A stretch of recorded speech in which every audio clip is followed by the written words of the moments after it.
ഈ താക്കോല് ഇവിടെ നിൽക്കണം. അയ്യോ അയ്യോ അയ്യോ പിന്നെ വീടില്ലേ?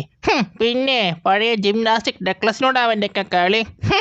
ഈ വീട്ടിലുള്ള ആർക്കും ഒരു ഉത്തരവാദിത്വം ഇല്ല. ടേബിളൊക്കെ ഇങ്ങനെയാണോ തുറച്ചു വെക്കുന്നത്? എല്ലായിടത്തും എൻ്റെ കയ്യെത്തണം. അയ്യോ ഈ ഊഞ്ഞാല് കൊള്ളാലോ, നല്ല രസം. ചേട്ടാ ഇത്തിരി സ്പീഡ് കൂട്ടാവോ? പിന്നെന്താ കൂട്ടാലോ, എന്നാ പിടിച്ചോ. കൊള്ളാം കൊള്ളാം കൊള്ളാം കൊള്ളാം. നല്ല രസമാ അങ്ങനെ. അയ്യോ ഇത്തിരി ചേട്ടാ ഇത്തിരി സ്പീഡ് കുറച്ചോ. കുറക്കി. അയ്യോ അയ്യോ കുറക്കി. അയ്യോ എൻ്റെ പൊന്നെ, എടാ കാല കുറയ്ക്കടാ, എടാ കാല കുറയ്ക്കാനെ കൊല്ലില്ല.